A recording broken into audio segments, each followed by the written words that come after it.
Hola, ¿qué tal? Muy buenas tardes a todas y todos.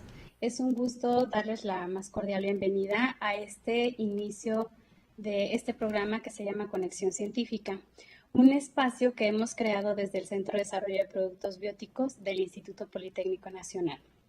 Y bueno, Conexión Científica nace con el propósito de acercar el conocimiento, promover el diálogo y fortalecer la vinculación entre investigadores, entre estudiantes y profesionales que se encuentran o que están apasionados por la ciencia y por la innovación y por los alimentos y funcionales y la nutrición. Pues les agradecemos que se hayan integrado a este programa y que nos estén acompañando en esta primera sesión. Vamos a dar inicio y bueno, poco a poco se están integrando más participantes para esta conferencia. Pero mientras eso sucede, pues me voy a permitir presentar a la ponente del día de hoy, la cual nos va a compartir la conferencia que lleva por título Fibra Dietética. ¿Perdón?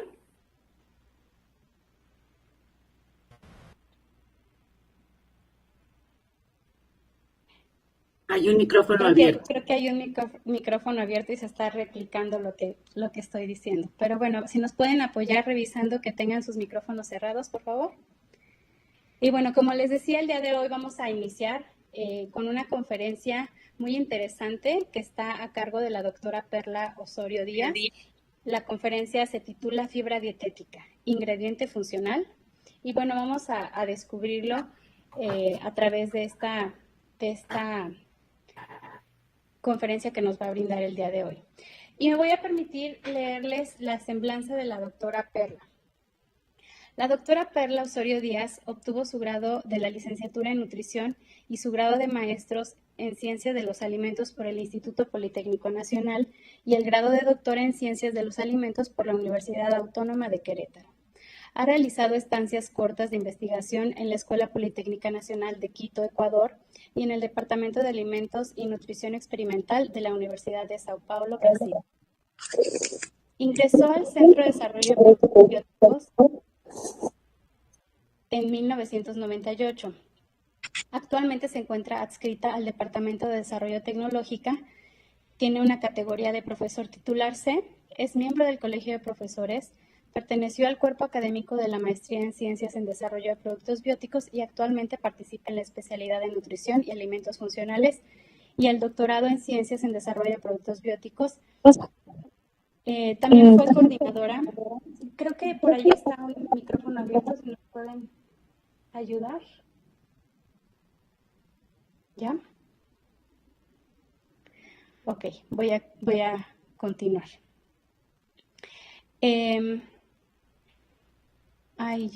Fue coordinadora de este último programa por 6 años. Ha sido jefa del Laboratorio del Control de Calidad y actualmente del Laboratorio de Análisis Metabólicos de Productos Bióticos, del cual también fue fundadora.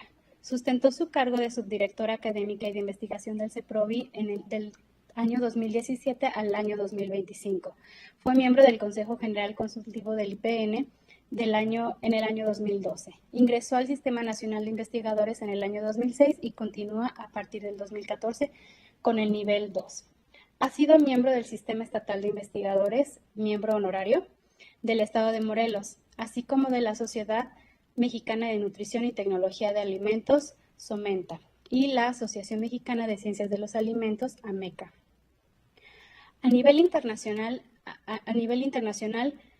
de la Sociedad Latinoamericana del SLAN, del Institute Food Technology y del American Chemical Society, y participa en la red de salud del IPN. Ha dirigido 11 tesis de licenciatura, 8 tesis de maestría y 6 de doctorado. Actualmente dirige una tesis de especialidad, 2 tesis de maestría y 3 de doctorado. Ha contribuido en la elaboración de 7 capítulos de libros de editoriales internacionales. Ha participado como autor y coautor en 64 publicaciones en revistas internacionales, incluidas el Journal Citation Report. Ha presentado más de 12 conferencias por invitación. Ha sido árbitro de revistas de investigación científica. Ha sido jurado de nivel regional estatal de los concursos de creatividad e innovación tecnológica para docentes y alumnos del estado de Morelos. Ha trabajado proyectos vinculados, otorgado asesoría a la industria debido al reconocimiento que tiene en los estudios de digestibilidad de almidones. Asimismo, ha participado en más de 71 trabajos presentados en congresos internacionales, nacionales e internacionales, dentro de los cuales tres han sido reconocidos como mejor trabajo libre en el área de alimentos. Ha dirigido y participado en proyectos de investigación financiados por el IPN, OmniLife, CONACYT y en esta última institución con el proyecto de apoyo al fortalecimiento y desarrollo de infraestructura científica y tecnológica, complementación de un equipo para el estudio nutricional del almidón y los componentes de la fibra dietética.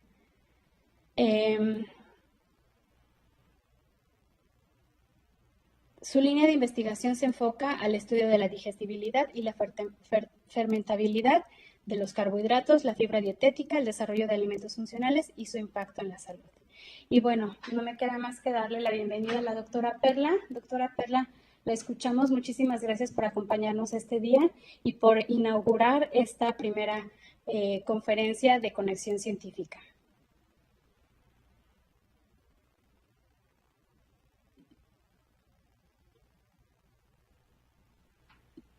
Si gusta, podemos dar inicio con su conferencia.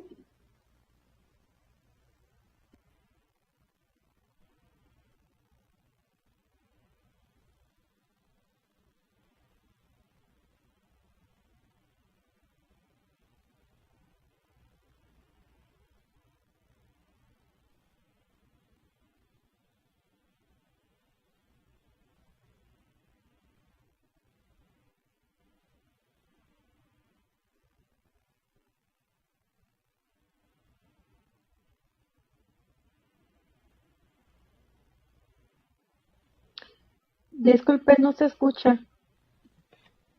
Doctora Perla, no la estamos escuchando. Ay. Doctora Perla, no la estamos escuchando.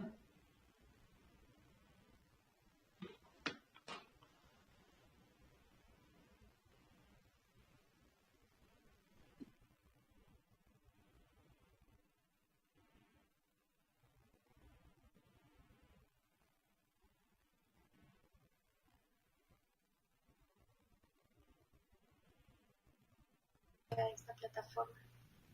A ver, ¿ya me escuchó? Sí, ya. Listo, gracias. Bien, y entonces las diapositivas se ven bien. Sí. Sí. Ok. Pues vamos a dar inicio entonces con la plática de esta tarde, que se titula Fibra dietética, ingrediente funcional. Me permití, dado que esto es un encuentro con la ciencia, me permití hacer la presentación en inglés. Amalia, ¿dónde puedo darle avanzar a las diapositivas?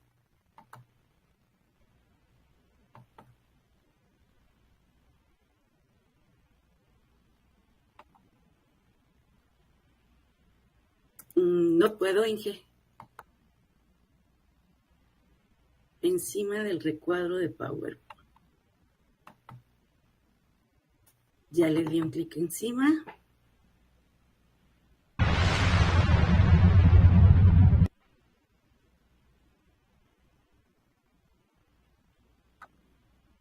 Estoy encima de la presentación.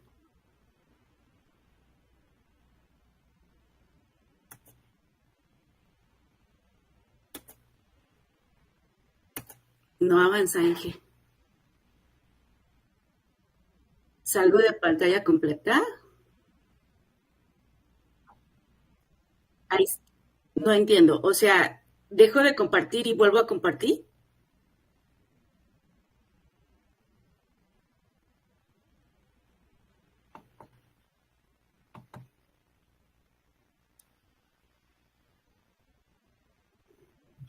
No encuentro el botón, Inge, de compartir.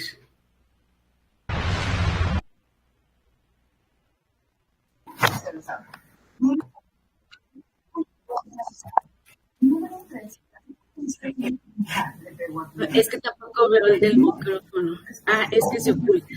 Ok, dejo de compartir y vuelvo a compartir. Ventana, compartir. Y ahora, claro. ¿Listo? Ok, gracias.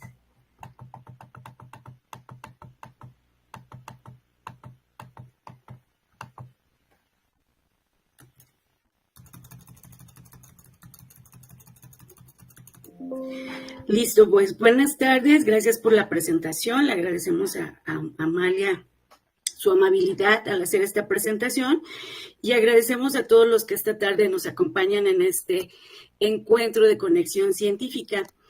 Les platicaba que el tema preparado para el día de hoy es fibra dietética, ingrediente funcional, y que me he permitido poner las diapositivas en inglés, puesto desde mi perspectiva o mi opinión, actualmente la ciencia se hace y se comunica en inglés, ¿no? Entonces, creo que tendríamos que empezar por definir o por recordar qué es un alimento funcional para todos aquellos que aún no conocen el término. Seguramente muchos de ustedes ya han escuchado el concepto de alimento funcional, pero probablemente haya compañeros o personas que nos atienden en esta conferencia que aún no sepan qué es un alimento funcional. El concepto de alimento funcional surge hace ya un par de décadas en Japón específicamente, a partir del interés en el área de salud que tiene el gobierno de Japón por atender de una manera no medicamentosamente o no con medicamentos la salud de las personas de la tercera edad. Y entonces, alimento funcional se define o se conoce como un ingrediente o un alimento que tiene un efecto benéfico a la salud, más allá que solo su valor nutritivo. Nosotros nos alimentamos justamente para nutrirnos, para obtener los nutrientes que nos permitan desarrollar nuestras actividades básicas de la vida. Sin embargo, la característica de los alimentos funcionales debe ser que, aparte de nutrir, tienen algún componente, algún ingrediente o el alimento completo, características que otorgan beneficios a la salud, es decir, prevenir enfermedades o ayudar a tratar enfermedades. ¿Qué son alimentos funcionales? Todos los alimentos funcionales son desarrollados o los encontramos de manera natural, a nuestro alcance. Pues podemos encontrar alimentos naturales o bebidas naturales y que ya per se es un alimento funcional. Puede tener fibra dietética, vitaminas, pueden tener algunos componentes, compuestos antioxidantes, que le permiten tener ese atributo de alimento funcional. Pero también son aquellos alimentos que se desarrollan o se preparan específicamente para tener esa función, como alimentos o bebidas a las que se les ha adicionado un componente que no tienen. Por ejemplo, algún alimento carente de fibra dietética, del aceite omega 3 o de alguna otra vitamina o componente del cual carecen y que al adicionársele le atribuimos ese efecto benéfico a la salud. También pueden ser alimentos o bebidas donde eliminamos o reducimos un componente que sabemos que puede tener un efecto no benéfico, como son productos libres de azúcar o sin azúcar, o como son productos bajos en grasa o desgrasados. Ahí eliminamos componentes que pueden ser naturales, pero que al eliminarlos favorecemos el potencial nutricional de este alimento. Otro grupo de alimento funcional son aquellos alimentos o bebidas que se alteran en su composición y se le agregan componentes, como el caso de la leche con fitoesteroles. ¿Cuáles son las propiedades que estos alimentos funcionales tienen al consumidor? Se han clasificado en algunas propiedades o en algunos grupos de acuerdo a el enfoque o al grupo al que va destinado el alimento funcional. Entonces tenemos los alimentos funcionales que aportan energía o nutrientes en ciertas edades o etapas de la vida. Por ejemplo, durante el embarazo, durante el crecimiento o el desarrollo fetal o durante la lactancia. Entonces, en el desarrollo y crecimiento de la vida podemos tener alimentos que nos permitan favorecer estas etapas de la vida. Otro grupo de alimentos funcionales son aquellos que nos otorgan defensa antioxidante. Algunos de ustedes o muchos de ustedes han trabajado ya con compuestos antioxidantes y conocen que hay enfermedades degenerativas, como enfermedades cardiovasculares o cáncer, donde se puede disminuir el riesgo cuando el paciente toma compuestos antioxidantes. Otro grupo de alimentos funcionales son aquellos que están destinados a cuidar el sistema cardiovascular. Los alimentos que ayudan a reducir el colesterol, los triglicéridos en sangre o que previenen las enfermedades cardiovasculares estarían dentro de este grupo. Otro grupo de alimentos funcionales son aquellos que mejoran el tránsito intestinal, es decir, son aquellos que tienen beneficio para los pacientes que tienen constipación, estreñimiento, colon irritable, cáncer de colon, hemorroides o tienen caries. Entonces, hay alimentos que van a ayudar específicamente en el aparato digestivo. Entre ellos se conocen los grupos prebióticos y probióticos. Otro grupo de alimentos son aquellos que optimizan el desempeño físico, por ejemplo, específicamente en atletas o en la práctica de ciertos deportes, donde se pueden disminuir el riesgo de padecer ciertas enfermedades debidas al desgaste metabólico o otras enfermedades que, aunque el desgaste no viene del ejercicio, puede venir de otros efectos como son obesidad, diabetes, riesgo cardiovascular, etc. Otro grupo de pacientes o personas que pueden ser tratadas con alimentos funcionales son aquellos que tienen alguna función psicológica que requiere mejorar. Hay personas, creo que ahora se engloban en un concepto como divergentes, donde a los alimentos funcionales ricos en fibra o los prebióticos o los posbióticos pueden dejar sensaciones diferentes como un estado de saciedad o como sentirse más energéticos o como cambiar el estado de humor. Bien, dentro de estos alimentos funcionales hemos mencionado algunos conceptos como prebióticos, probióticos, posbióticos, pero en esta plática nos vamos a enfocar a la fibra dietética. ¿Es la fibra dietética un ingrediente funcional? Bien, el concepto de fibra dietética se puede dividir en un concepto fisiológico y en un concepto químico. Desde el punto de vista fisiológico, la fibra dietética es la parte indigerible de los alimentos, de las plantas principalmente, puesto que solamente se trata de alimentos vegetales. Esta porción del alimento vegetal que pasa por el aparato digestivo sin cambios y llega hasta el intestino grueso o colon, se conoce como fibra dietética. Desde el punto de vista químico, la fibra dietética son carbohidratos, polímeros de carbohidratos que pueden tener más de un monómero y no se hidrolizan por las enzimas endógenas en el intestino delgado de los humanos. No son susceptibles de romperse y convertirse en monómeros para ser absorbidos. Entonces tenemos una clasificación química y una clasificación fisiológica. Actualmente las formas de medir la fibra dietética no nos permiten igualar lo que ocurre en el organismo o en el cuerpo humano. Por eso es que se diferencia en estos dos, en estas dos definiciones. Porque lo que vamos a medir en el laboratorio es lo mínimo que podemos encontrar en el alimento per se. ¿Por qué hago este énfasis? Porque si bien, como ya lo señalé, la definición de fibra dietética nos dice que son la parte de los vegetales que no se digieren, generalmente esta parte de los vegetales se encuentra en la pared celular. Y la pared celular no tenemos manera de modificarla. Entonces, un alimento va a tener la cantidad de fibra dietética que corresponda a su pared celular o a los componentes de su pared celular.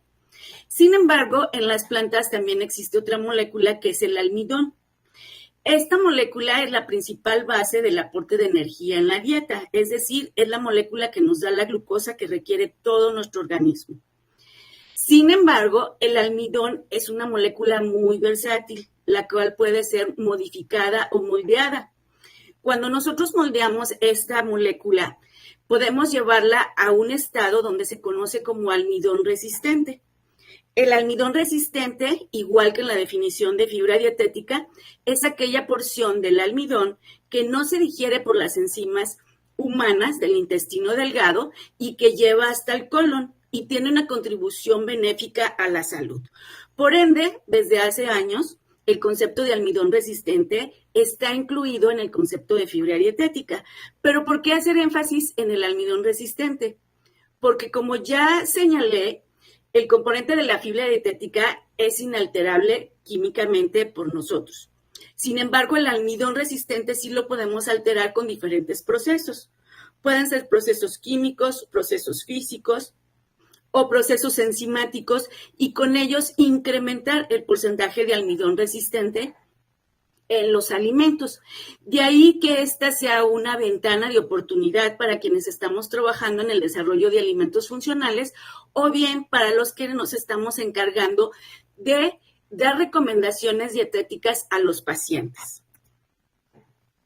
El almidón resistente se puede encontrar naturalmente en los alimentos, pero también se puede agregar. Podemos modificar el contenido de almidón resistente incluso con los procesos de cocción de los alimentos. Un alimento crudo va a tener cierta cantidad de almidón que va a cambiar cuando éste se someta al proceso de cocción en presencia de calor y agua. O bien también puede cambiar si se somete a un proceso de fritura. Entonces, el almidón resistente no solamente puede ser un ingrediente manipulable desde la industria, sino también es un ingrediente manipulable desde nuestras cocinas, lo cual nos da una oportunidad de trabajo con nuestros pacientes. Cuando digo nuestros pacientes, me estoy refiriendo a todos los nutriólogos aquí presentes y que dan consulta. El almidón resistente se ha clasificado entonces en 5 tipos.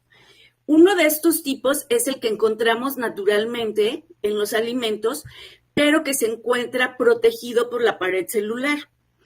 Es decir, no hay manera de que la enzima pueda llegar al almidón para poder hidrolizarlo. Aunque hay un almidón gelatinizado y aunque hay una enzima, existe una barrera física que es la pared celular. ¿Dónde encontramos este tipo de almidón? En granos y semillas que consumimos enteras, por ejemplo, garbanzo, lentejas, frijoles. Normalmente los cereales, el trigo, el maíz, llevan un proceso de molienda, de purificación y de cocción antes de que lo podamos consumir. En cambio, las leguminosas solamente llevan un proceso de cocción, no de molienda. Entonces, per se, las leguminosas son una importante fuente de almidón resistente y, por ende, fibra dietética. El almidón resistente tipo 2 es aquel almidón que se encuentra en su estructura nativa, es decir, en productos que se consumen crudos. Son muy pocas las fuentes de almidón que consumimos donde el almidón, son muy pocas las fuentes de alimentos donde el almidón se encuentra de manera cruda. Generalmente para consumir un alimento que tiene almidón, tiene que cocerse. Pero podemos encontrar gránulos intactos o crudos en alimentos, por ejemplo, las frutas en estado inmaduro. Si comemos el plátano muy maduro, ya lleno de pequitas, muy café, ya no vamos a tener nada de almidón, pero si consumimos los plátanos en un estado más verde que amarillo, allí podemos encontrar almidón resistente. También lo podemos encontrar en algunos alimentos como los espaguetis. Debido a la naturaleza de los espaguetis, que son un almidón empacado y retenido por algunas proteínas, allí el tiempo de cocción no da la oportunidad de que todos los gránulos se cuezan. Por lo tanto, todavía podemos encontrar almidón resistente en los espaguetis.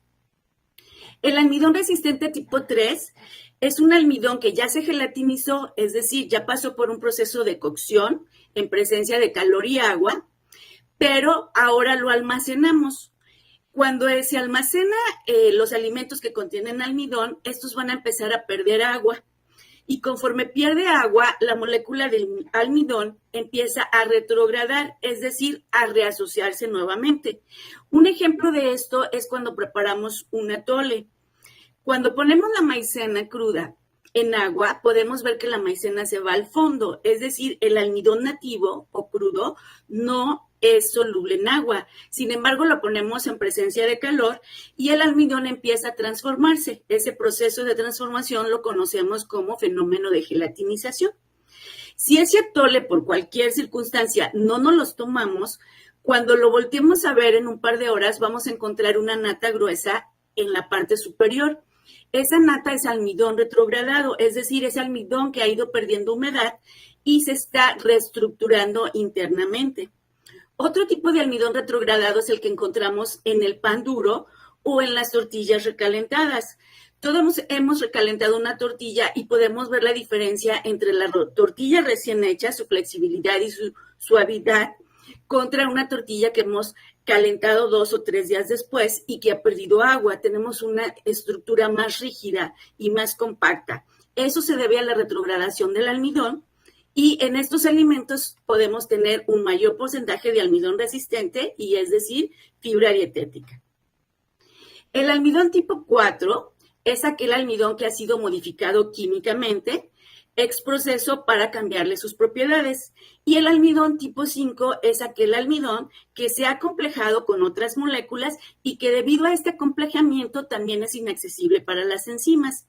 El almidón tipo 4 es el que generalmente produce la industria y se puede agregar como ingrediente. Sin embargo, todavía por sus altos costos no está al alcance de la mano de todos los consumidores. Sin embargo, el almidón tipo 5 es muy interesante y ha cobrado gran interés recientemente porque uno de los componentes con el que puede formar complejos son los polifenoles o los compuestos antioxidantes.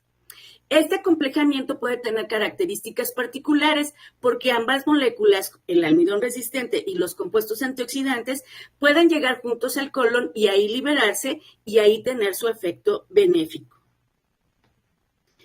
Muy bien, entonces, ¿dónde encontramos fibra dietética? Bueno, los que nos acompañan y son nutriólogos ya saben que la principal fuente de fibra dietética son las leguminosas, los cereales y tubérculos integrales, no aquellos preparados con harina refinada, porque al sufrir este proceso de refinamiento, estamos eliminando toda la fibra dietética. Las frutas y vegetales también son una fuente importante de fibra dietética y aunque parezca que de 2 al 7% es un porcentaje bajo, en realidad recordemos que tanto frutas como vegetales son también una fuente importante de agua. Y bueno, ahí estamos consumiendo también vitaminas, minerales, compuestos antioxidantes, etc. Por eso, frutas y vegetales no deben de faltar en nuestro plato diario. Los productos lácteos y los derivados de los lácteos, por ser un producto de origen animal, igual que las carnes, el huevo, el pescado, etcétera, no nos van a aportar fibra dietética, porque recordemos que la fibra dietética está presente solo en aquellos alimentos de origen vegetal. Los aceites y las grasas tampoco nos van a aportar fibra dietética porque son extraídos de un alimento y se ha dejado de lado todos los demás componentes, a excepción de cuando los consumamos como semillas, es decir, como almendra, como nueces, como piñones, etcétera. Allí sí tenemos una fuente importante no solo de aceites esenciales, sino también de fibra dietética. ¿Cuál es la importancia de la fibra dietética? Ya mencioné que la fibra dietética no se va a digerir y no se va a absorber en la parte alta del aparato digestivo, sino que va a llegar hasta el colon.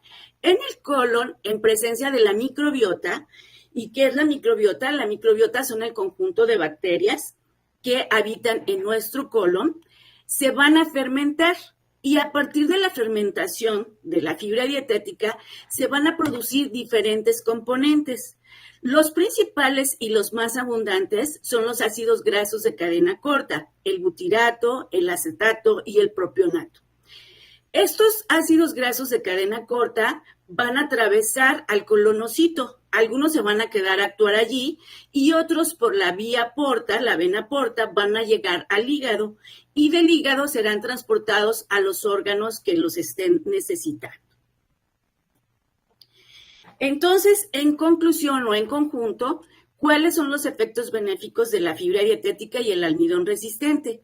Pues proveer una salud intestinal, normalizar los movimientos del intestino para evitar diarreas y estreñimiento y por lo tanto mantener una salud intestinal viable. Bajar los niveles de colesterol en sangre. Se sabe que el propionato, uno de los ácidos grasos de cadena corta que se han producido por la fermentación, es un inhibidor alostérico de la síntesis del colesterol en el hígado. ¿Qué es un inhibidor enzimático? Mientras más sustrato tengo, menos se va a producir el producto. El propiónico o el ácido propiónico va a ser sustrato para elaboración de colesterol, pero si este abunda, entonces la síntesis de colesterol se detiene y el colesterol que estará circulando en nuestra sangre solo será el que viene de la dieta y no el que se ha formado a través del hígado. También nos ayuda a mantener los niveles de azúcar bajo control.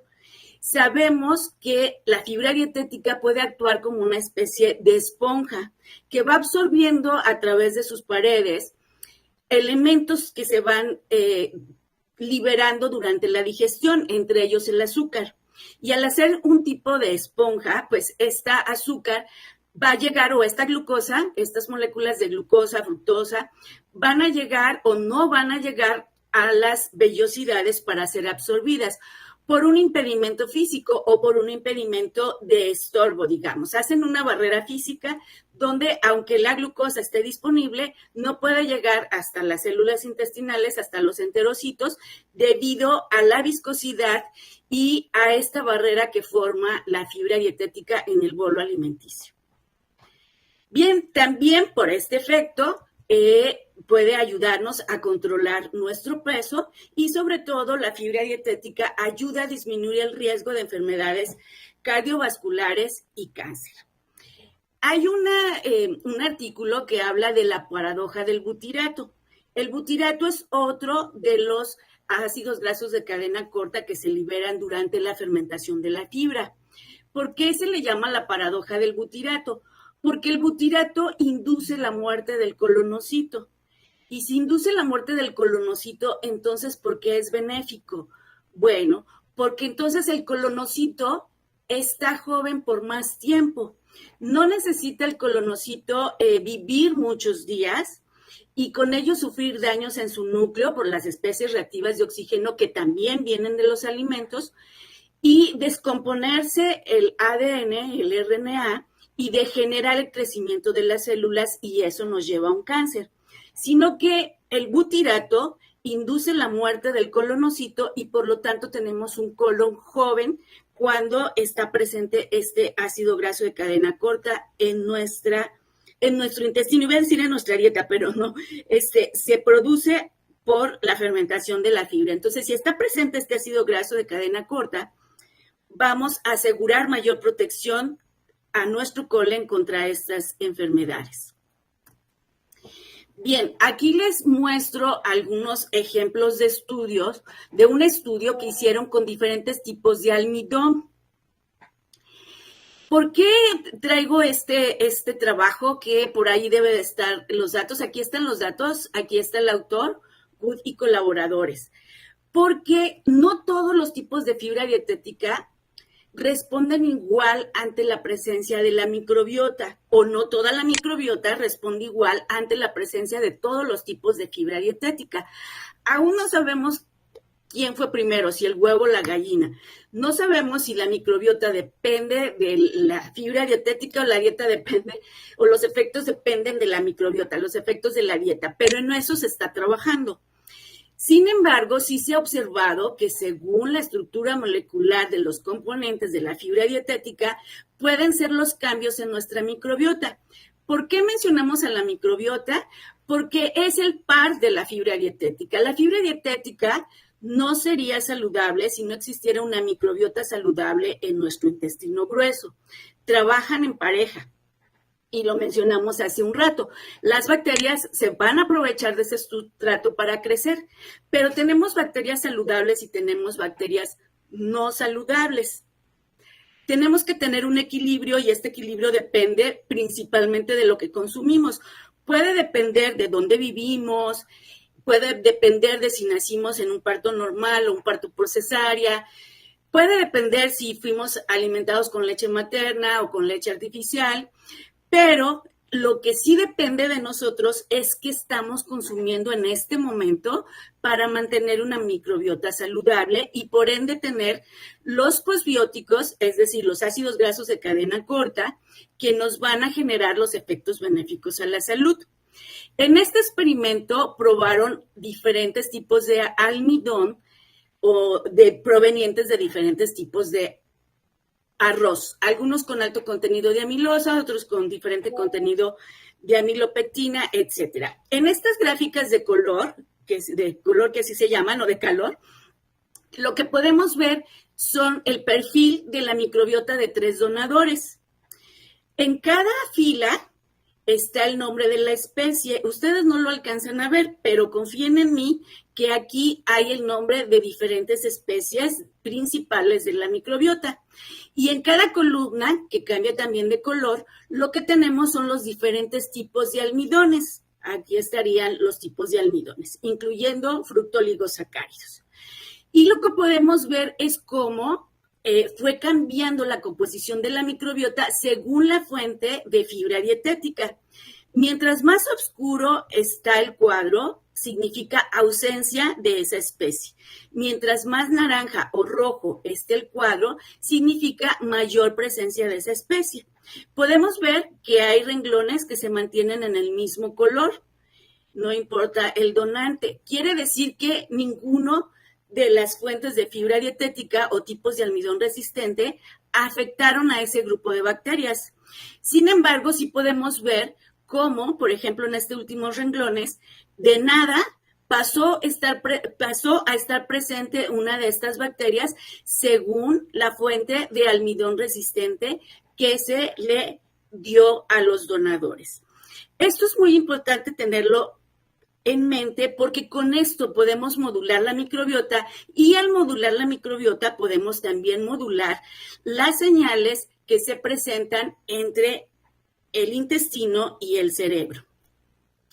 En esta otra gráfica es del mismo estudio que explicaba anteriormente, donde las fuentes de almidón resistente son almidones de arroz, pero aquí lo que estamos viendo es cómo se produjo el butirato.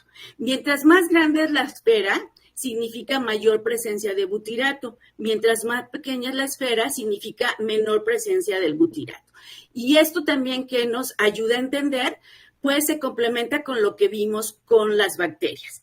Las bacterias son las responsables de la producción del butirato. En este caso, dijimos que los principales son butirato, propionato y acetato. En esta tabla, lo que se observa es la producción de butirato.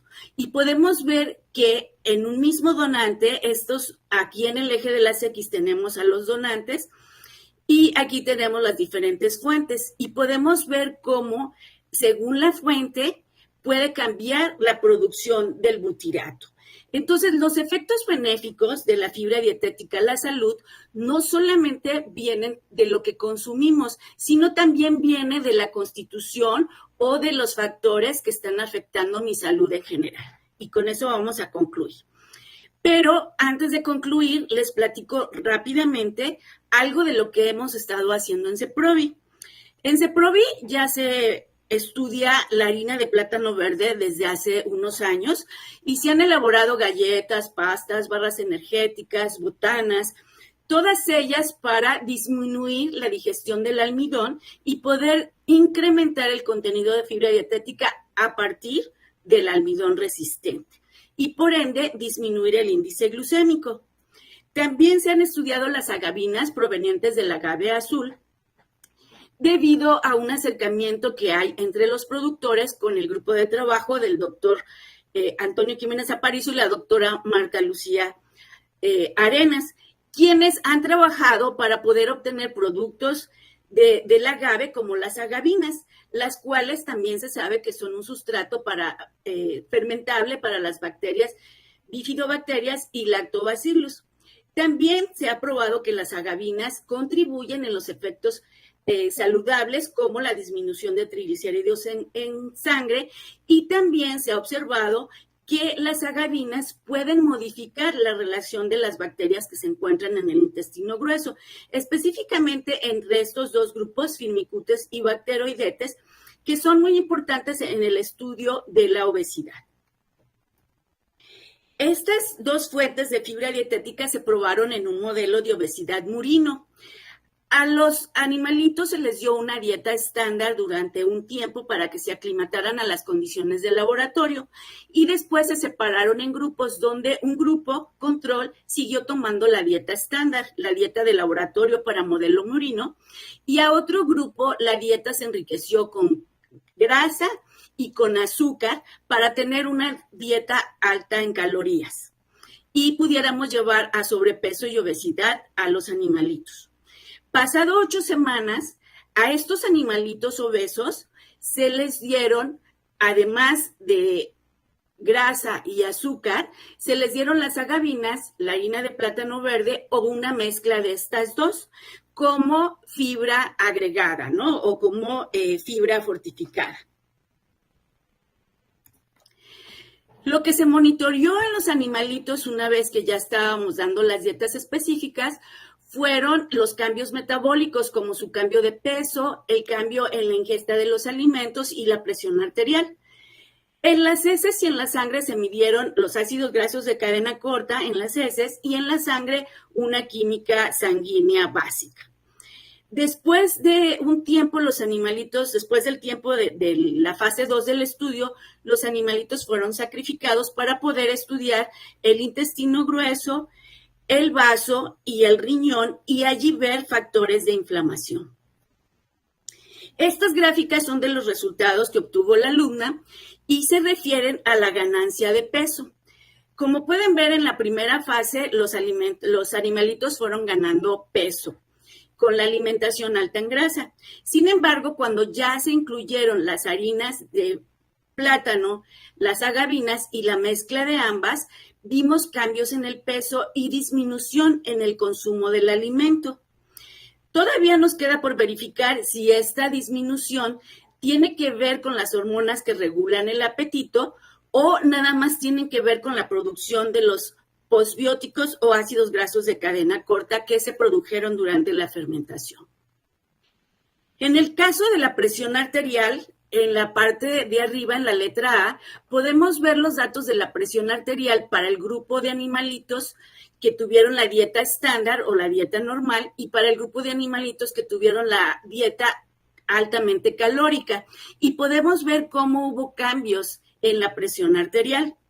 Cuando se dieron las mezclas de las harinas o se dieron de manera individual, y recordemos que la dieta seguía teniendo altas cantidades de grasa y altas cantidades de azúcares, a las 8 semanas pudimos empezar a observar cambios en... ¿Cuál es? ¿Cómo que es esta? Entonces, ¿qué nos da esta gráfica que nos indica que aún en presencia de dietas altas en grasa o altas en azúcares, con la presencia de estas fibras, de la fibra dietética benéfica a la salud, podemos empezar a revertir estos efectos de la enfermedad?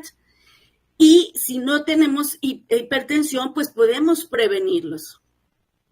En esta gráfica lo que mostramos son algunos de los resultados de la química sanguínea, como es la glucosa postprandial, los triglicéridos y colesterol.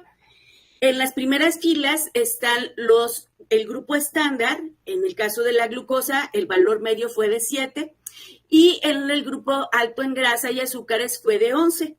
Y podemos ver cómo en los grupos que recibieron las dietas adicionadas, los niveles de glucosa se acercaron a los de la dieta estándar, excepto en el de la mezcla. Sin embargo, fue más bajo que el de la dieta solamente altamente calórica.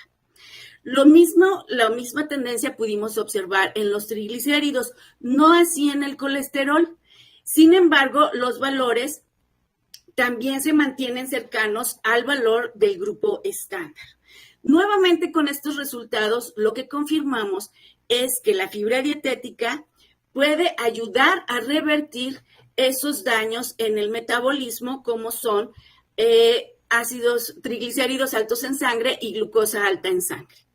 En estas gráficas lo que medimos o lo que se refleja es el porcentaje de ácidos grasos producidos. Y también podemos observar cómo los valores de la dieta estándar, que son las primeras columnas, contra las dietas altas en grasa, tienen diferencia, mientras que las dietas fueron fortificadas con fibra fueron recuperando los valores de producción de ácidos grasos. Específicamente nos llamó la atención que en la mezcla de agavinas y harina de plátano, este ácido graso que es el total, bueno, esta barrera que es el total de los ácidos grasos, se incrementó e incluso se fue más arriba que la dieta estándar.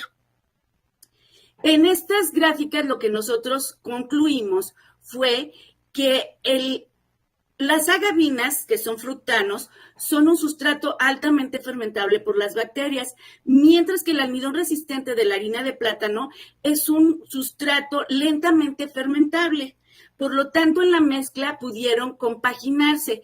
Es decir, cuando se acababan los fructanos, como podemos ver en estas gráficas también, se acababan los fructanos, las bacterias, ya no había que más fermentar. Sin embargo, el almidón resistente de la harina de plátano no podía ser fermentado rápidamente, sino lentamente. Cuando los mezclamos, la microbiota aumentó. Esos datos no los voy a mostrar, pero pudimos observar un mayor número de células cuando los fructanos estaban solos en la primera parte del intestino grueso, es decir, en la parte ascendente. Y en el plátano, el número de bacterias también era mayor, no tan alto como los fructanos, pero eran etapas más tardías. Cuando hicimos la mezcla, hubo una simbiosis, es decir, con los fructanos la microbiota aumentó, pero tuvo la harina de plátano como segundo sustrato para seguir produciéndose y reproduciéndose. Entonces, con esto, ¿qué aseguramos? Aseguramos la producción de los ácidos grasos de cadena corta por todo lo largo del intestino grueso, no solamente en la parte proximal o ascendente, no solamente en la parte media, sino en las 3 etapas del colon. Eso también se puede observar en estas imágenes, que son cortes del intestino grueso de los grupos estudiados. Aquí podemos ver en la primera imagen cómo el grupo estándar se pueden ver marcadamente estas vellosidades o estas curvaturas que encontramos naturalmente en el colon, mientras se pueden ir perdiendo en las otras dietas, sobre todo en la dieta alta en grasa, donde ya no podemos ver definidas estas curvaturas. ¿Qué significa esto? Aquí hay una imagen donde nos están tratando de explicar qué es lo que ocurre. Cuando tenemos una dieta alta en grasa y se produce un número elevado de microorganismos o bacterias benéficas, estas bacterias están produciendo mucopolisacáridos, moléculas semejantes al moco que nuestras células también están produciendo. Al contacto de ambas moléculas, los mucopolisacáridos de las bacterias con las de nuestro colon hacen una sinergia y a eso se le llama una barrera protectora. Es decir, ese moco o esa sinergia entre microbiota y colonocitos hacen que el intestino sea muy selectivo en cuanto a lo que pasa al interior de nuestro organismo. Cuando nuestra dieta no es alta en fibra y no tenemos las suficientes bacterias que produzcan ese moco, pueden quedar espacios en el colon desprotegidos, donde la barrera intestinal se encuentra alterada. Al estar alterada, pueden pasar componentes de la dieta o componentes que están en la luz del intestino que no deberían de estar pasando normalmente. Entre ellos, el LPS. ¿Qué es el LPS? El LPS es una proteína, un lipopolisacárido que está unido a las bacterias gram negativas. La mayoría de las bacterias patógenas que nos causan alguna enfermedad son gram negativas y nuestro cuerpo las identifica por esta molécula, por el LPS. Cuando la barrera se ha desintegrado en el colon, este LPS puede pasar aún cuando no pase la bacteria completa. Y entonces nuestro organismo va a identificar y va a mandar alerta de que hay LPS, hay extraños en nuestro sistema, en todo nuestro torrente sanguíneo. Y entonces se desencadena un proceso de inflamación. Un proceso de inflamación es un proceso protector y regenerativo. Cuando nosotros tenemos un golpe, se nos va a inflamar la parte de la mano, el brazo, del cuerpo donde hayamos sufrido el golpe. Se va a ir regenerando ese tejido y se va a ir desinflamando. Sin embargo, cuando el LPS no circula en una bacteria, no hay macrófagos que puedan atrapar a esas bacterias, porque no hay bacterias, solo hay la molécula. Por lo tanto, el sistema inmune empieza también a alterarse y empieza entonces a atacar lo que encuentra, porque no hay una bacteria a quien atacar. Y de ahí empiezan a degenerarse ciertos tejidos y de ahí también que se señale que estas enfermedades que hemos ido mencionando, obesidad, diabetes, cáncer, enfermedades cardiovasculares, también se conozcan como degenerativas, porque ciertos tejidos van degenerando por esta anomalía que está ocurriendo a partir de la falta de fibra dietética en nuestra alimentación. ¿Cuánto deberíamos de estar consumiendo de fibra dietética? Según la Organización Mundial de la Salud, en promedio nuestra dieta debe de tener 25 gramos de fibra dietética al día. Puede ser entre 25 a 38 según nuestra actividad, nuestra altura, nuestro peso, etc. ¿Cuánto consumimos los mexicanos? De acuerdo a la Secretaría de Salud en México, consumimos de 16 a 18 gramos de fibra dietética al día. Esto es la mitad o menos de la mitad de lo que deberíamos de estar consumiendo. Entonces, esta es una gran llamada de alerta porque estamos nosotros mismos provocando una desprotección de nuestro colon y de lo que está pasando a través del colon cuando se pierde la barrera intestinal. Una forma de saber si nuestra dieta está teniendo suficiente fibra es voltear a ver cómo están nuestras heces. Esta escala se llama escala de Bristol porque Bristol la sugiere y tiene diferentes tipos de heces. En el tipo 1, las heces son duras y separadas en pequeños trozos como nueces. El tipo 7, que es el extremo, ya son heces acuosas, sin trozos y totalmente líquida, es decir, ya estamos en un estado de diarrea. De ahí podemos ver cómo va cambiando las heces según su estructura, pero el tipo 3 y el tipo 4, que son como salchichas agrietadas o como una serpiente lisa y suave, es como estaríamos esperando que estuvieran nuestras heces si nuestra salud intestinal fuera óptima. Es decir, si estamos consumiendo las cantidades de fibra dietética que requiere nuestro organismo para mantenerse saludable. Bien, como nutriólogos y sabemos, y la población en general creo que también lo sabe porque se ha estado repitiendo mucho, la alimentación saludable es uno de los factores que podemos modificar para tener hábitos saludables y entonces tener un estado de bienestar, porque ya la salud no se define como ausencia de enfermedades. La salud ya es ausencia de enfermedades, pero también un estado de bienestar en diferentes aspectos. Por lo tanto, es muy importante consumir fibra dietética en nuestra dieta y ya explicamos por qué, pero también es muy importante hacer ejercicio físico, mantenernos hidratados, consumir agua suficiente, dormir nuestras 8 horas y dormir bajo calidad de sueño o la higiene del sueño y también tener actividades de relajamiento, que pueden ser nuestras mismas actividades deportivas como yoga, puede ser meditación, puede ser un círculo de lectura o cualquier actividad artística que ustedes elijan que les mantenga desenfocarse del estrés habitual y enfocarse por un tiempo solo en nosotros. Pues con esto terminaría la charla. Muchas gracias y daríamos paso a preguntas si es que hay preguntas. Adelante, Amalia. Claro que sí, doctora. Tenemos algunas preguntas en el chat.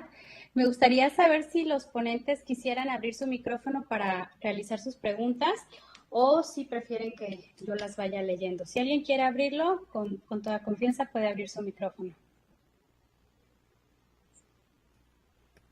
No hay. Hola, buenas tardes. Hola. Bueno, muchísimas gracias por la ponencia, estuvo increíble, doctora Perla. Estoy muy agradecida por la oportunidad. Y bueno, me gustaría comentar lo siguiente. Soy estudiante de nutrición y justo en la materia de metodología de la investigación nos dejaron escoger un tema. Entonces yo tuve la grandiosa idea de investigar más sobre la microbiota.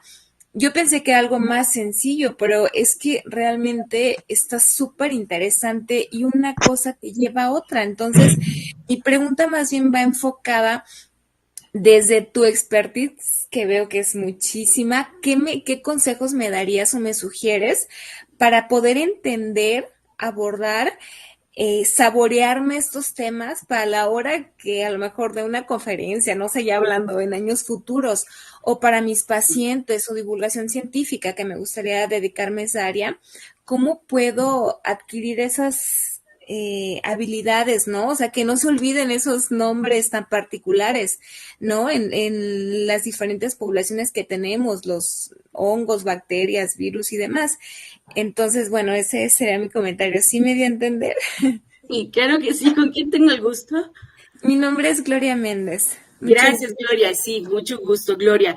Pues escogiste un tema muy bonito, muy de vanguardia, pero como bien lo has señalado, amplio. Y aunque es de vanguardia, pues no es un tema, bueno, no digamos que la microbiota existe hace poco, la microbiota existe desde que el hombre existe, ¿no? Pero no teníamos las herramientas para poder conocerla como la estamos conociendo ahora. ¿Qué te recomendaría? Bueno, pues como divulgador de la ciencia o como investigador, pues tocar un poquito de todo, porque lo importante es que la población cree conciencia de que tiene en su organismo habitando microorganismos que viven en simbiosis, pero que además de vivir en simbiosis, de ellos depende, o sea, han relacionado grupos de bacterias con Alzheimer, con obesidad, con diabetes, ahorita lo están viendo también con autismo. Recientemente vi una charla por ahí de que están tratando de relacionar el autismo con ciertos tipos de bacterias. Entonces, sí es un tema muy amplio como divulgador y como científico, pues adelante, ¿no? Tendrás que estudiar un poquito de todas. Para tu proyecto, yo lo que te recomiendo es enfocarte en un estado de salud. Si tú quieres obesidad o quieres algo cognitivo en el cerebro, Alzheimer, envejecimiento, depresión, pues entonces eluges uno y veas qué es lo que se ha abordado y qué es lo que se ha obtenido a partir de una sola entidad patológica. Porque efectivamente el tema es súper amplio, pero súper bonito. Y pues si te podemos apoyar en algo más, ahí está mi correo. Te agradezco. Bueno, elegí el tema Sí. de los efectos que tiene el consumo frecuente del jarabe de maíz de alta fructosa en la microbiota, y de acuerdo a lo que he leído también está relacionado con la obesidad. Y justo vi algunos ejemplos o investigaciones con ratas. Sí, así es. Estamos consumiendo más fructanos de los que deberíamos de estar consumiendo naturalmente solo en las frutas, y se están observando esta relación con la microbiota y con la obesidad, efectivamente con el tipo de grasa parda que se almacena en el tejido adiposo.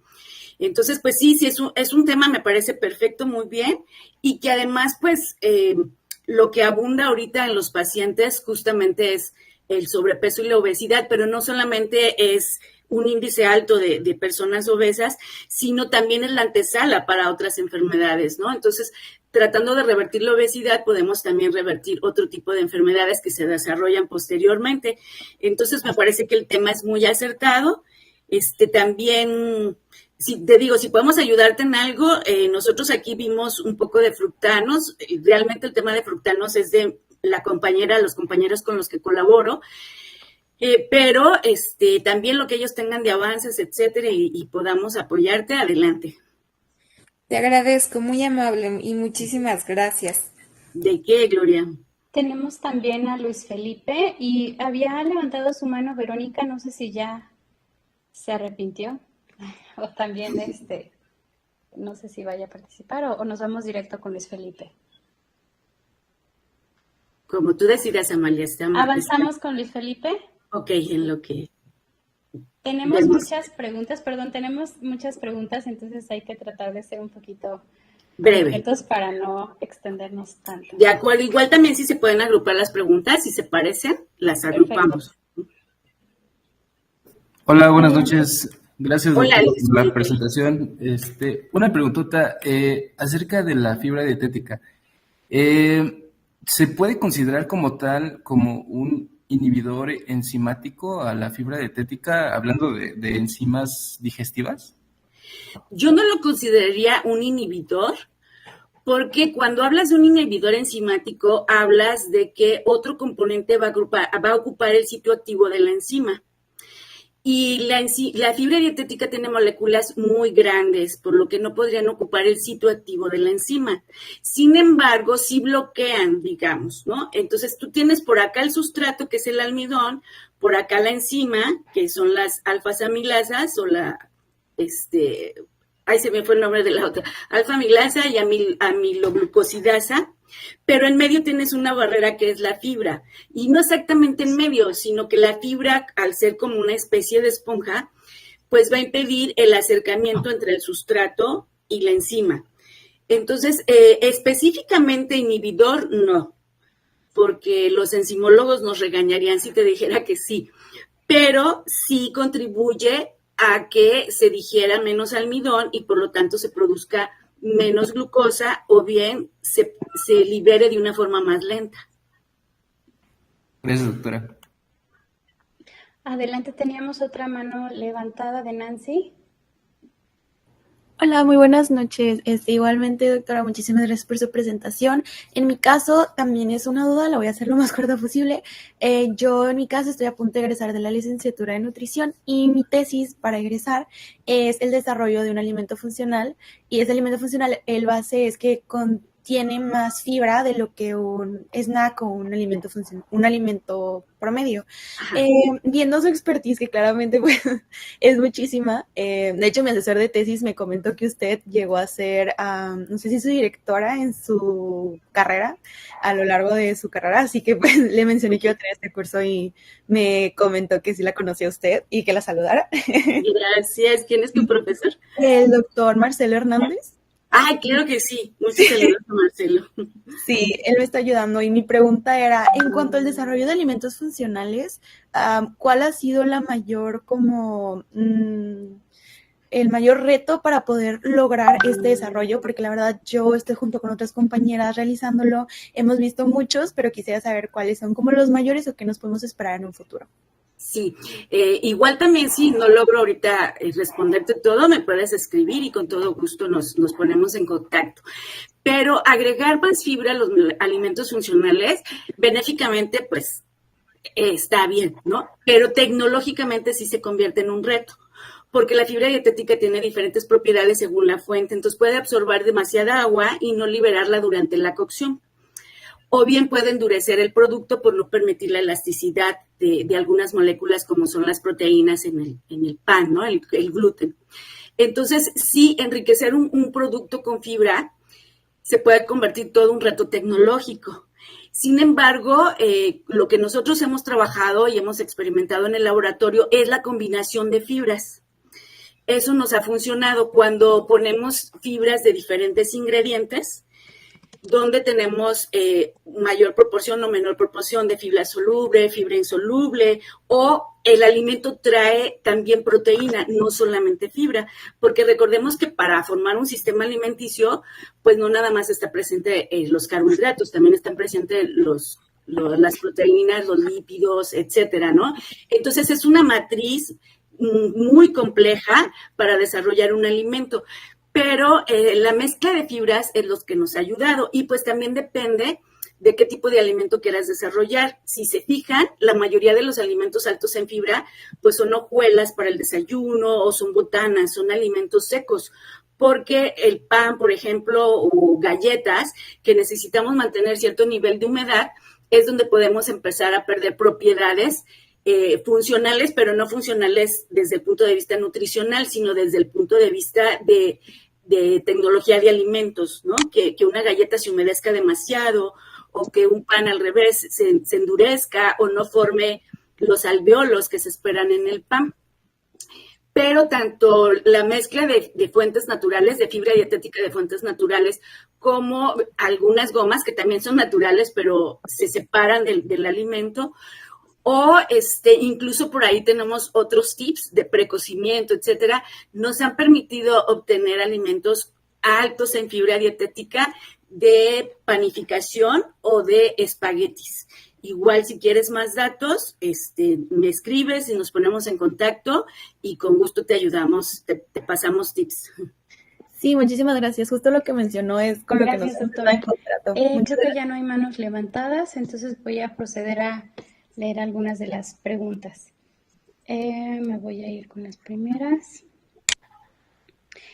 Nos preguntan, de acuerdo a su experiencia, ¿qué tipo de alimentos se recomiendan a mujeres en perimenopausia y menopausia que ayuden a equilibrar los cambios metabólicos intestinales en esta etapa? Sí, es una etapa también complicada porque... Doctora, ya no estamos escuchando su audio. Ay, perdón. Sí se escucha, Ama. ¿Sí? Sí se escucha bien. Ok. Perfecto. Voy a dejar de compartir para verlos. Bien, esta etapa es complicada. ¿En qué sentido? En que cada una de nosotras podemos vivirla de diferente manera. Entonces, hay mujeres, doctora, que tienen... No la estamos escuchando, me parece. No sé si soy yo o el resto tampoco la escuchan. ¿Eres tú, Sí, se escucha bien. Eres tú, Amalia. ¿Le puedo mandar un mensajito? Inge Selvas, que creo que es ella. Ay, muchas gracias. Entonces, puede ser una situación compleja para poder recomendar lo mismo a todas las mujeres porque reaccionamos de manera distinta. Pero en general, yo recomendaría grandemente el consumo de frutos del bosque, es decir, arándanos, moras, etcétera, todos estos que van ricos en polifenoles, y también el consumo de oleaginosas, nueces, almendras, etcétera, porque la combinación de estos componentes, tanto antioxidantes como fibra, como aceites saludables, van a ayudar a contribuir en un mejor metabolismo. Recordemos que parte de la menopausia es el cambio en el metabolismo de los lípidos, ¿no? Entonces, la combinación de estos compuestos antioxidantes con estos aceites esenciales puede funcionar bien, pero sobre todo lo que sugeriría a los nutriólogos es pedirle a las pacientes que aprendan a escuchar su cuerpo y que ellas mismas, cuando consuman un alimento, digan, me sentí inflamada, me sentí pesada, me sentí mal, ok, le bajo a la cantidad, si no, no es para mí, ¿no? Y que ellas solas puedan ir regulando su bienestar a partir de cómo se sienten después del consumo de un alimento. Y mucha agua, por supuesto. Gracias, doctora. Nada más, antes de la siguiente pregunta, les informo que ya se compartió en el chat el link para registrar la asistencia, ¿ok? Para que vayan haciendo su registro correspondiente. La siguiente pregunta nos dicen, en cuanto a la investigación, ¿por qué fueron seleccionados el hígado, el vaso y el riñón para la medición de marcadores de inflamación? Porque justamente allí es donde los podemos identificar con mayor certeza. Obviamente los marcadores de inflamación pueden estar, dijimos que es una inflamación sistémica, pero con mayor certeza los podemos identificar en esos órganos. O en el intestino grueso, porque queríamos saber si había una respuesta a los cambios que estaban ocurriendo en el intestino grueso, precisamente. Y en hígado y en riñones, como órganos involucrados o concentrando estas moléculas. Ok. ¿Hay alguna recomendación específica para pacientes con Hashimoto referente a este tema? Sí las hay, pero honestamente yo no las domino. Sí sé que ya hay nutriólogos especialistas en Hashimoto, pero hacer un proceso de inflamación también, pues regresaríamos al consumo de compuestos antioxidantes, polifenoles y ácidos grasos saludables o esenciales, ¿no? Más datos te lo debo, pero si quieres me escribes y investigamos un poco más sobre Hashimoto. Pero Hashimoto y otras enfermedades autoinmunes, pues está involucrado también la inflamación por una reacción a nuestro propio organismo.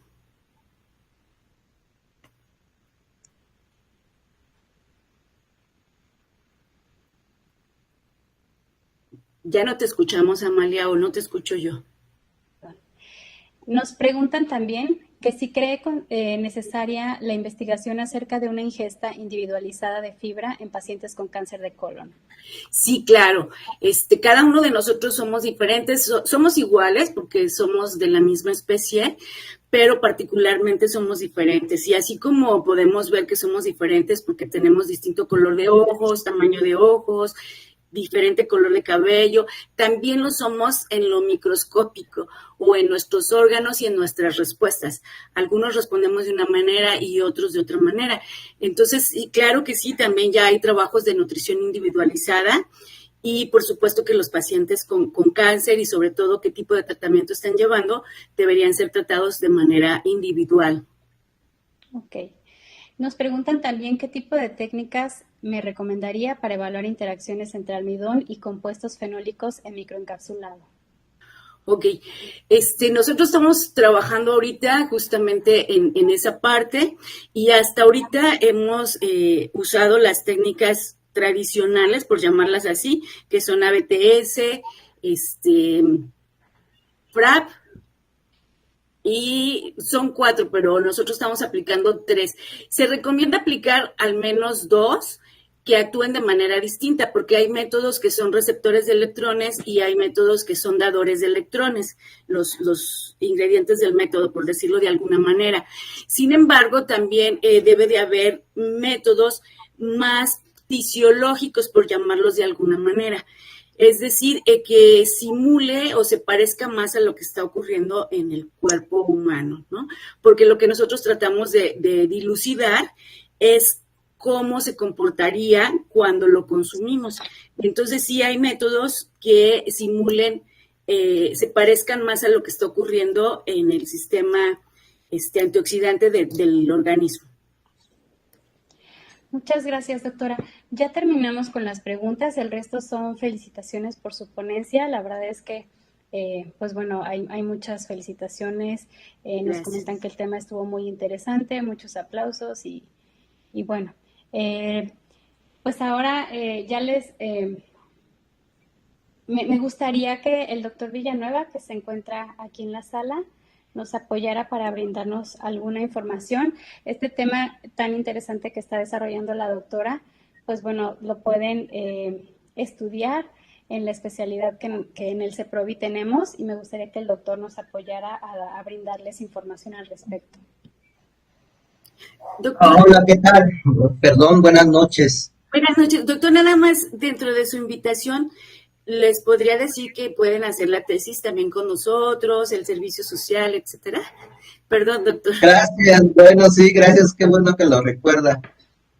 Bueno, pues bienvenidos a todos, gracias por acompañarnos en esta aventura, que es una aventura que está siendo organizada por las autoridades del Centro de Desarrollo de Productos Bióticos del Instituto Politécnico Nacional, del cual depende este programa de especialidad y que ahora nos da la oportunidad de tener contacto con todos ustedes, todos los que ahora están conectados. Les agradecemos su participación en estas charlas.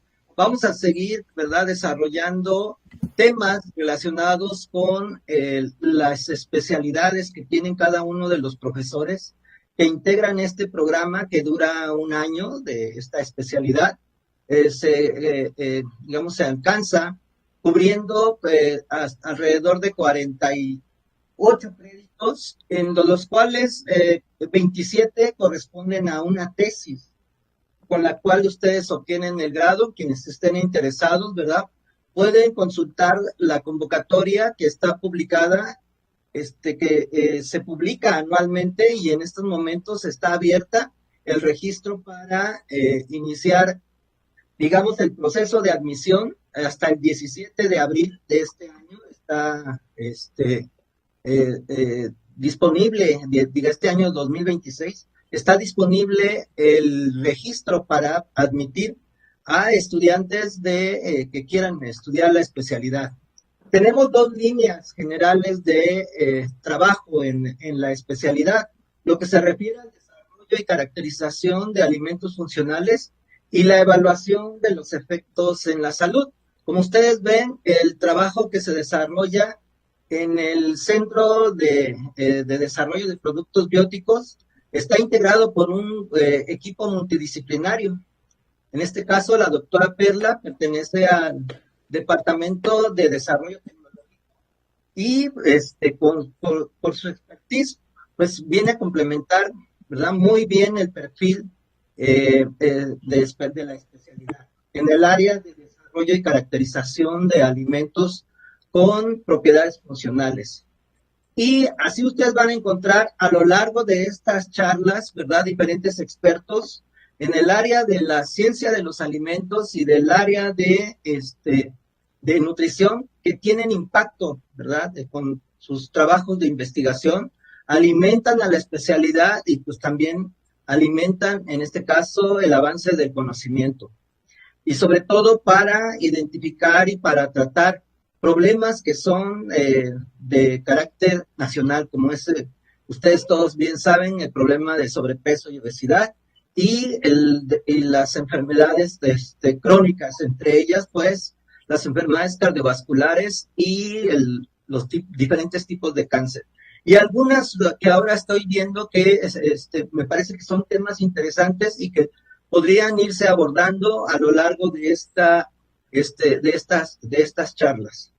Es cierto, en el programa y en el Centro de Desarrollo se imparten 6 posgrados, uno de ellos es la especialidad, pero también se reciben estudiantes para realizar servicio social, prácticas profesionales o para hacer estancias de investigación que de los cuales pueden ser auxiliados por profesores que son especialistas en temáticas, en las diferentes temáticas que ustedes requieran, en este caso relacionadas con los alimentos y los alimentos funcionales, ¿verdad?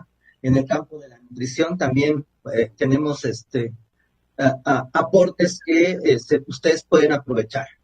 Bueno, pues sin más, para no agotar el tiempo, agradezco mucho en este caso la participación de la doctora Perla, que viene inaugurando estas sesiones, y por supuesto la coordinación de la doctora Amalia, ¿verdad?, que esperemos continúe con esta labor, y no solamente para la especialidad, sino para todos los programas que se ofrecen, los programas de posgrado que se ofrecen en el centro donde nosotros trabajamos y desde los cuales pues queremos abrir las puertas a todos ustedes. Sean bienvenidos nuevamente y sin más. ¿Por qué no te tomas de la cadena? Gracias, Amalia. Gracias. Gracias a todos por su asistencia. Fue un gusto compartir esta tarde con ustedes, conectar y que aprendiéramos juntos. Bueno, nada más por comentar, nos mandan saludos desde Bolivia. Ya más adelante en el chat nos comparten de qué lugares de la República o de mundo nos están acompañando. Pero bueno, es un gusto tener este espacio y poder conectar con ustedes. No sé si hay algo más que agregar o con esto ya podemos despedirnos. El chat, el link de registro va a quedar abierto durante media hora más para los que hagan falta. Y bueno, a las 7:40 aproximadamente cerramos el registro. Disculpe, ¿puede pasar de nuevo el link? El link está en el chat, ahorita lo comparto nuevamente.